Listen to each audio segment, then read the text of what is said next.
Welcome everybody. Today we've got part 2 of the chapter Moses and the Exodus.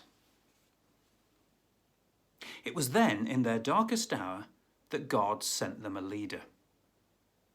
A leader who used a succession of plagues to persuade Pharaoh to let the Israelites go free.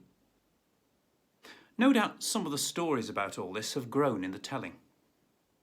Some scholars make a plausible case for attributing the plagues to volcanic action somewhere around the upper reaches of the Nile.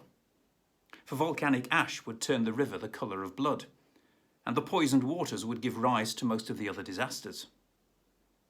Others see the plagues as an unusually intensive occurrence of natural phenomena which are common in that part of the world. What certainly happened was that in the general confusion and commotion caused by a rapid succession of national crises, Moses seized the opportunity to rally the slaves to revolt and escape. But what is more important is that it was the personality of this one man that persuaded them to take any action at all. And almost immediately they regretted it. No sooner did they realise that the Egyptian charioteers were hot on their heels that they began to accuse Moses of having led them out of the frying pan into the fire. The moment of truth came when, on their only possible escape route, they came face to face with the sea. The Hebrew words make it clear that this was not the Red Sea, but what was then called the Sea of Reeds. Probably the Bitter Lakes, which lay between Egypt and Palestine and have now been absorbed by the Suez Canal. The oldest account says that a strong east wind blew all night and drove the waters back.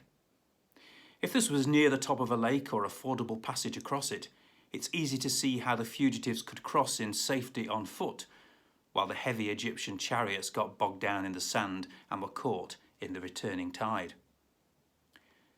Some people think that the crossing of the sea was made possible by the bed of the lake rising and subsiding, followed by a tidal wave, due to volcanic action. The same thing happened at Naples in 1538. It's very difficult to tell precisely what happened. What is abundantly clear, however, is that the memory of the Exodus is indelibly written on the minds of the people of the Old Testament, and indeed of the Jewish people right to this day. The commemoration of the Passover keeps the event alive in 20th century New York as much in Old Jerusalem. No proud and independent people could possibly have invented such a story, since it reflects no credit on their warlike skill or their resolute determination. It spotlights the fact that were it not for Moses, nothing was surer than that Israel would have perished. It would have been one of the countless tribal groups that emerged and disappeared in the ancient world of what we call the Near East. But this was just what did not happen. What did happen was that what appeared to be certain death and the end of everything was transformed into a new beginning. That motley horde of runaway slaves became the nucleus of a fighting force. Under Joshua and the judges, it established itself as the military aristocracy of the Levant. It built the kingdom of David and Solomon, and left the world the priceless legacy of the faith of Israel, which Jesus carried over into Christianity. With one accord, the prophets and psalmists of Israel look back on the Exodus not as a national triumph, but as the signal act of God. For the first time, he made it plain that he is a God who rescues us from death and sets us on the path to new life. The keynote of the Exodus was deliverance. God showed his hand as Saviour then, and time again the people who came after have returned to this theme. It's no accident that St. Luke describes the death of Jesus as his exodus, his deliverance of his people, not from their mortal enemies like the Egyptians, but from the greater enemies of sin and death. When St. Paul says Christ has made us free, he strikes the same note. God sets us free, frees us from the sense of aimlessness and futility which so often overwhelms us, frees us from the feeling we so often have that life has no meaning or purpose. frees us from anxiety about the future and a guilty conscience about the past. So when these Hebrew slaves sang their hymn of thanksgiving to God for deliverance from bondage, there was more to it than just a song of triumph at their escape from Egypt. It was the beginning of their understanding under the guidance of Moses that it is in the very nature and purpose of God that people should be free. Many of us can remember that sense of liberation that lifted the hearts of most of the world in 1945, when Nazi tyranny was finally crushed. We could breathe again and look forward to spacious days ahead, a time of rebuilding and renewal, of peace and stability, of a world united for the common good, of atomic energy and all the other benefits of a scientific age being harnessed to the enrichment of human life. Once again we were free, and the future was bright ahead. There's no need to dwell on our increasing disillusionment, on the failure of the United Nations, on the abuse of nuclear power, on a world divided into two hostile camps, on the attitude of, I'm all right, Jack, and you've never had it so good, when 2/3 of the world's people do not have enough to eat, on restrictive practices and the exploitation of the welfare state. All of this we know too well, and it is bitter to the taste. And this was Moses' problem too. No sooner was the Israelites' first flush of enthusiasm over their newfound freedom past than the rot set in. The brave adventure was going adrift. As the straggling column of Israelites made its way through the scrubland of the Sinai Peninsula, with scarcely enough food and water to keep body and soul together, the Hebrews looked back on slavery as preferable to this. They yearned for the fleshpots of Egypt. If we think of the Exodus as a procession of starry-eyed, high-souled idealists marching to the promised land, we'd better take another look at the record.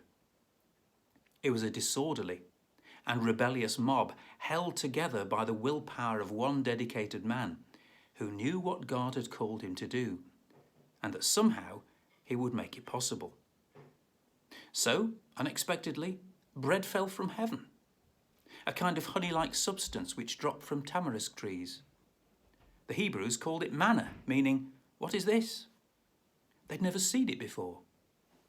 In the same way, Moses, having lived in the area when he was a fugitive from Egyptian justice, knew how to break through the thin crust of limestone rock to the water underneath, when desert oases were few and far between.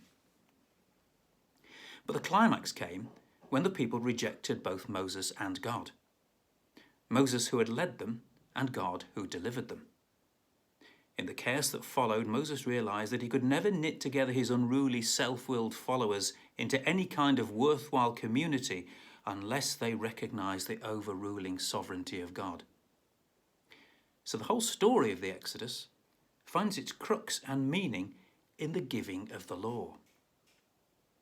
We cannot hope to put into plain prose the majestic and powerful scene when Moses, in solitude upon the mountaintop, carved on tablets of stone the words which God put into his mind as the rule of life for his people. I am the Eternal, your God, who has brought you from the land of Egypt, that slave pen. You shall have no gods but me. You shall not carve any idols for yourselves. You shall not use the name of the Eternal, your God, profanely. Remember to hold the Sabbath sacred. Honour your father and mother. You shall not murder. You shall not commit adultery. You shall not steal.